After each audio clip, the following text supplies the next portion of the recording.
So for this video, I will show you how to search for death certificates and some other death records that are available on Ancestry Library Edition. So we're going to start off by going up here to the Search tab and then go down to Marriage, Birth, Marriage, and Death. Okay, so click there and it will bring up a series of fields, and we'll put in our search results, or we'll put in our search terms here. So if you've seen some of my other videos, I'm going to use my great-grandfather as an example, Elmer H. McConnell. And I know from other things I've found that he was born in 1896 in Altoona.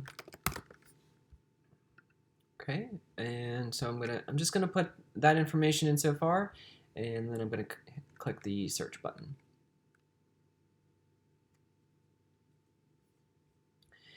Okay, so the first result that comes up is the Find a Grave Index. Okay, I'm really looking for a death certificate, so I'm gonna skip that first one so far, and I'm gonna go to the second one.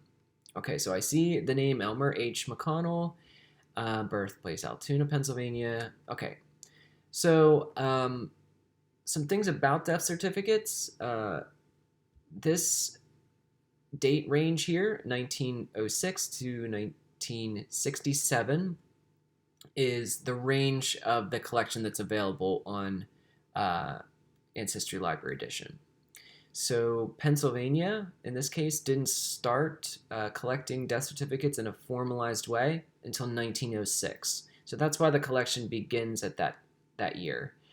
And in Pennsylvania, there's a 50-year privacy blackout. So after the date of death, for 50 years, the information is kept private, and then it becomes available to the public.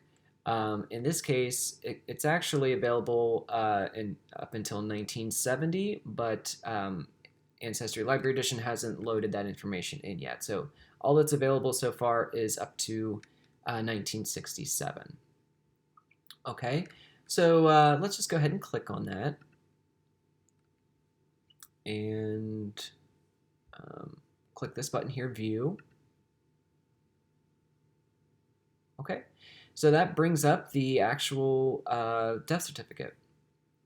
And if we look at full name here, we see Elmer Leroy McConnell. And I know right away that's not the person I'm looking for because his middle initial is H. So Elmer Leroy isn't the person who I'm looking for. So there's some reason why Elmer H came up as a search result, and I see down here name of father, Elmer H. McConnell. So that's why this death certificate came up. This appears to be his son. So Elmer Leroy McConnell was his son. So that would be my great uncle. It appears that he only lived for 1 year, 11 months. So pretty young to die. So it looks like the cause of death over here, convulsions induced by acute indigestion. And that could just be, maybe it was sudden infant death syndrome. They just didn't have a name for it at that time.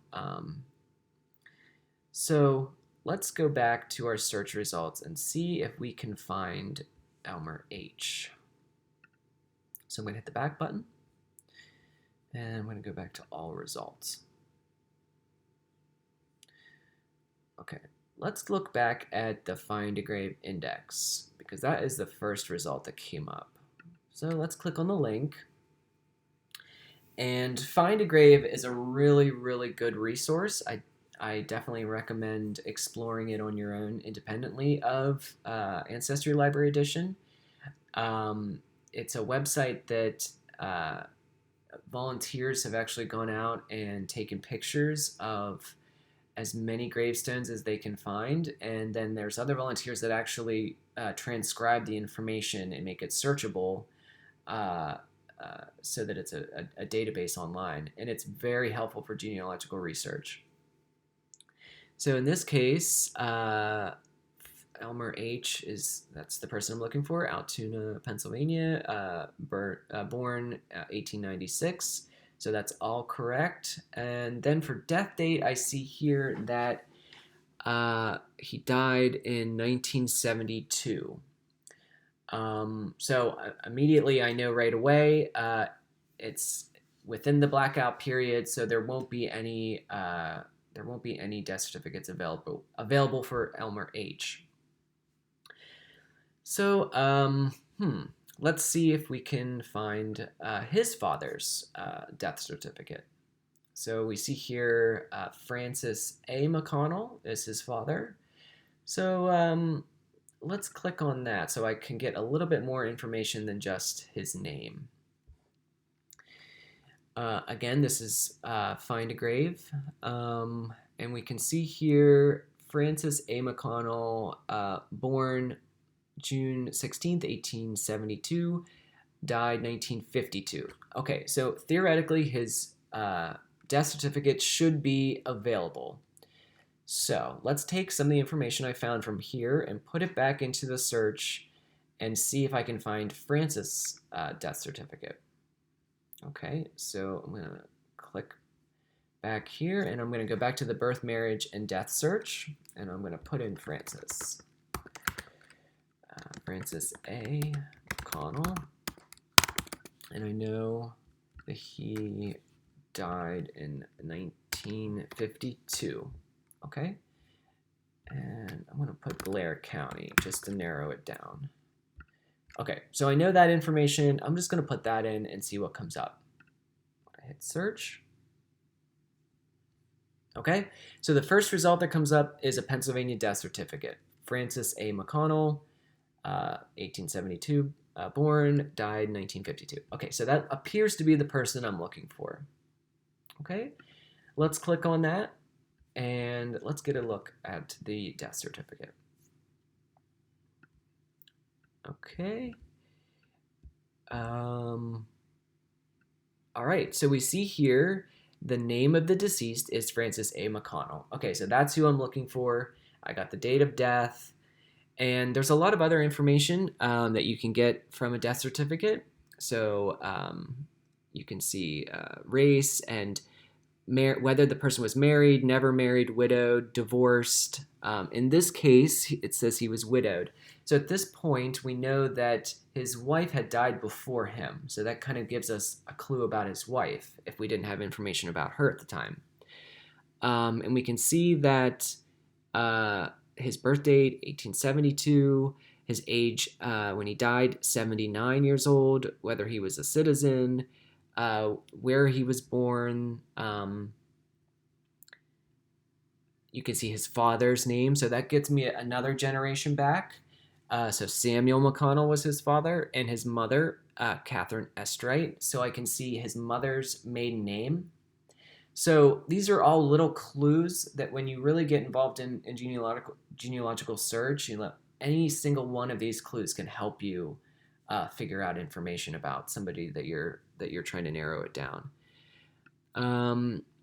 And we can also find the cause of death. So for here, it looks like there were many things that kind of contributed to his death. Congestive heart failure appears to be the main thing, but we also have things here like arterial sclerosis and pneumonia. So heart disease and some other contributing factors there. So some other information. We can see the cemetery. So Greenwood Cemetery. So that can be important if you're looking to kind of visit the graves of your ancestors. So that is an example of doing a search for death certificates. That's the end of this video, but keep checking back for more content. It will be added shortly. Thank you.